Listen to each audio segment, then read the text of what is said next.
All right, everyone. The manslaughter and negligent homicide case of Daniel Penny has begun. He's charged with that for putting Neely in a chokehold on the subway train after Mr. Neely went completely apeshit and started threatening people and appeared to be about to attack them. I believe this was a justified act by Penny. You've seen the clips from this, and there's some audio and shit, number one. And then when you look at the facts of the case, number two, a reasonable person under the circumstances should not have to stand back while a clearly deranged individual openly makes terroristic threats around the people around them. And again, before being put in the chokehold, at least to Penny's opinion, appeared to be going for a young mother with a child at the time. If you you play stupid games, you win stupid prizes. You're having a psychotic break, you're on a bunch of drugs, which Neely was, and you go crazy in a public space and start threatening people, somebody might neutralize you. I have a feeling, unfortunately, that they're going to try to do like what they did with George Floyd, manslaughter charges and shit like that. Callous indifference to his life. Yes, of course. Somebody's going completely insane. You're supposed to restrain them only for a moment, and then, while you're lying on the ground, by the way, you're supposed to let them go, so that they can turn around and attack you in a blind rage or something like that. No, people should be able to defend themselves and others. This is a former Marine. He's got training, he knows what he's doing. What the prosecution is stating is, well, he choked him out, and he fell unconscious, and then, he just kept choking him, and this killed him.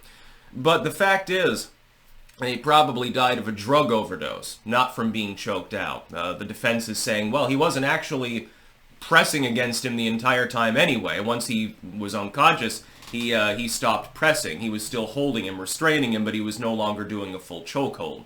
We're going to have to see the full context in order to determine which is the true case. But it doesn't really matter now, does it?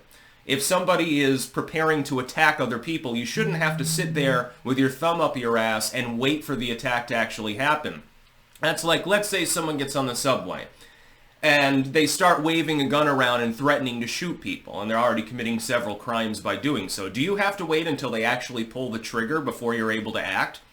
Like, okay, well, you've got to shoot me before I'm capable of defending myself in a public space. This is not the way that self-defense is meant to work. If you could go back, for example, in time, let's say we go back to the age of the great iron giants trundling along the prairie, tumbleweeds and shit, and desperados and all that cool stuff. And actually, the Wild West wasn't that wild after all. Interesting historical fact most people don't know about. The violent crime rate was far lower. It was higher in the developed East with all of its regulatory systems, far lower in the territories. Mainly because people didn't dare to open fire when everyone had a gun. It seemed to work back then. I think we should try it again as well now. Oh, imagine that you're on a train and it's 1899 or something like that. And you've got some Rufus Rapscallion has had one too many at the local saloon before he got on the train. And he starts stalking up and down the aisles and rambling about how he's going to become a desperado. He's going to rob the train and punch people out and shit like that. He's a Rapscallion for a reason. Nobody knows his last name. We just call him the Rapscallion. And Rufus goes insane. He's suffering from violent delirium tremens. Doesn't even really know where he is. He's on drugs. And somebody restrains him. And in the course of restraining him, regardless of whether he got choked out or whether he died of his massive overdose, because, he literally only drinks whiskey all day. So basically all he did, since he struck it rich in the gold field or something, and then he drank himself to death. Doesn't really matter. They're not going to have a prosecution. The people who lived in past generations would have understood that it was perfectly acceptable. You get women and children on the train and shit. What if Rufus Rapscallion grabs the kid, twists his neck around, and drops him to the ground? Well, now all of a sudden, now you're allowed to restrain him, I guess. But you have to wait for the kid to die first. If somebody goes completely batshit and starts hurling threats at people and acting in an aggressive manner, it should be considered justified for them to be restrained. Now, could he have restrained him in a different manner? Could he have pressed him onto the ground, pinned his arms behind his back? Yeah, you could have done that too. Penny looks like a relatively strongly built individual. I'm sure he could have pulled it off.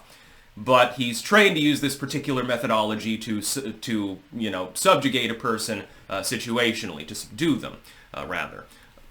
He followed his training. If a cop had done this, of course, they'd already be, they would have been found guilty by now. The fact that Penny happens to be white is to his great detriment in this case, by the way. If Penny were black, he never would have even been charged. You know it and I know it. We understand that there's definitely a racial component in this sort of case. He was justified in his actions, at least in my opinion, based on what I've seen from the case, based on what the prosecution and the defense have said, the evidence that is available. It's fairly clear and straightforward what happened. A drugged up person had a psycho break and was a threat to themselves and others in that situation. And an individual with the training to do so and a reason to do so felt that it was necessary to subdue the individual because they were acting crazy and hurling around threats. Well, what more can you say about the case? It's unjustified that he's even being prosecuted because it's so cut and dry. Nonetheless, there's always the risk that they find him guilty anyway. The jury just says, well, his skin color's wrong, therefore he must have had some sort of terrible animus towards Neely at the time. He just wanted to kill somebody because he's so violent, even though there's no particular prior instance of him showing any violent proclivities. Also, the fact that he was in the military. Look for the prosecution to say, well, he was trained to kill and stuff. He has bloodlust or something like that, something stupid. They'll probably try to trot that out as well. Personally, I think he should be freed. If anything, he should be given a goddamn award. We need more people in society to be less cocked and to take action when things like this actually occur. The problem is that the legal system doesn't recognize the basic right of people to defend themselves and others. You should not have to wait until the punch is thrown if a person is already using violent, threatening language and intimidating everyone around them.